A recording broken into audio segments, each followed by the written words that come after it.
A Revolução Farroupilha foi um importante movimento da história brasileira no século XIX, período marcado por diversas revoltas regenciais. Esse conflito teve início com as desavenças existentes entre o Partido Liberal e o Partido Conservador, que ficam conhecidos respectivamente como Farrapos e Camoru, o segundo utilizado de forma depreciativa aos adversários. Em relação à denominação farrapos, uma das teorias que explica a origem desse nome foi atrelada ao fato de os liberais, antes mesmo da Revolução, utilizarem roupas gastas. Entretanto, ainda não existem evidências que comprovem a real causa do surgimento dessa nomenclatura. Inicialmente, a Guerra dos Farrapos foi impulsionada pela Constituição Brasileira de 1824, que determinou a centralização do poder, ou seja, a unidade nacional e administrativa era posse do Império. Com isso, as províncias eram governadas por indicações do imperador. Logo, na maioria das vezes, eram pessoas vindas de outras regiões e não escolhidas pela população local. Assim, essa medida desagradou a elite do Rio Grande do Sul, que passou a defender maior autonomia das províncias, enquanto o Partido Conservador continuava defendendo a prevalência da autoridade do Império. Além disso, a crise política foi agravada, visto que o Brasil se encontrava no período regencial, de 1831 a 1840, no qual a falta de um imperador, após a abdicação de Dom Pedro I, implicava na menor autoridade da coroa.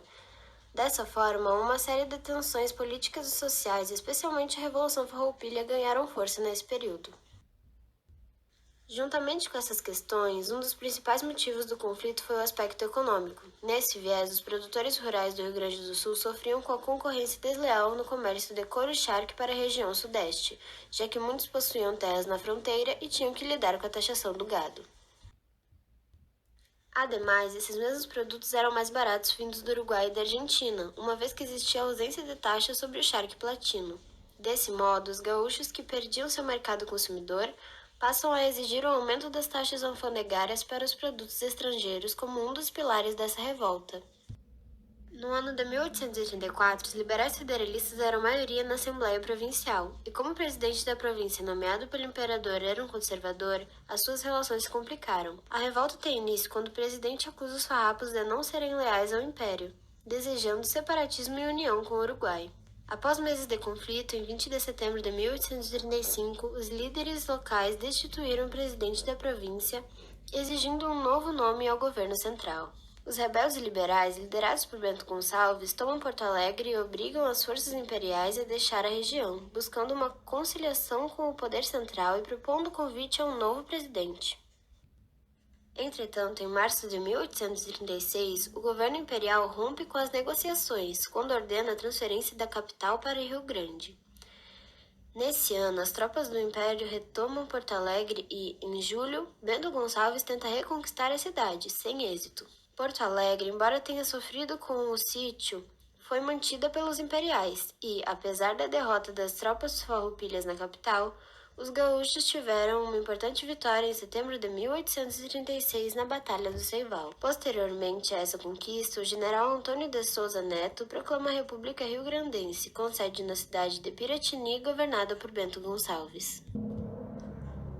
Ainda em 1836, Bento Gonçalves, desejando se reunir com seu aliado Neto, se desloca para atravessar o rio Jacuí, mas tem mais de seus 1.000 homens cercados pelo general Bento Manuel, que estava aliado ao Partido Conservador no momento. Com a emboscada, o grande líder do movimento foi capturado pelo combate da Ilha de Fanfa, e apesar do governo central ter oferecido anistia para dar fim à guerra, o general Neto decide continuar a batalha. Em 1837, os liberais tomam Caçapava, provando assim sua capacidade de controlar o interior da província. Além disso, ainda em 37, por mais que as lideranças gaúchas tenham sido presas, a dura repressão aos simpatizantes da retomada a Porto Alegre motivou os rebeldes. Nesse sentido, as tropas mudam de lado e o general Bento Manuel prende o presidente da província que era leal ao governo central. No final do ano, Bento Gonçalves consegue fugir da prisão e retorna ao sul com um importante aliado, Giuseppe Garibaldi, que se torna herói da unificação italiana anos depois. Em contrapartida, os farroupilhas não conseguem tomar grandes cidades e a falta de portos na República Rio-Grandense era um obstáculo. Para contorná-lo, Garibaldi comanda a captura de 14 navios mercantes do Império, através da construção de barcos no interior e seu transporte por terra com rodas e juntas de bois na cidade de Laguna. Com a conquista de regiões do atual estado de Santa Catarina, foi proclamada a República Juliana em julho de 1839.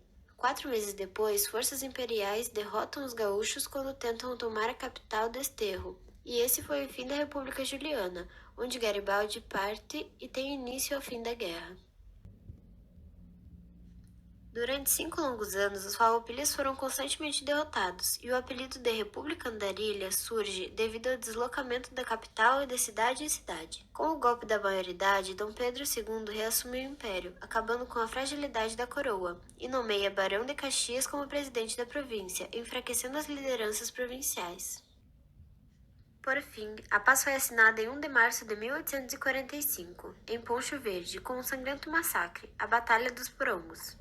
Nesse conflito, inúmeros soldados negros foram mortos desarmados, havendo indícios de que esse teria sido combinado com as forças imperiais, a fim de reduzir os impactos da negação da alforria prometida àqueles escravos que lutaram ao lado dos liberais durante toda a Revolução. Com o final da Revolução Farroupilha, apesar da vitória militar, o Império assumiu dívidas, taxou o charque importado e concedeu, na política, a vitória dos estanceiros gaúchos.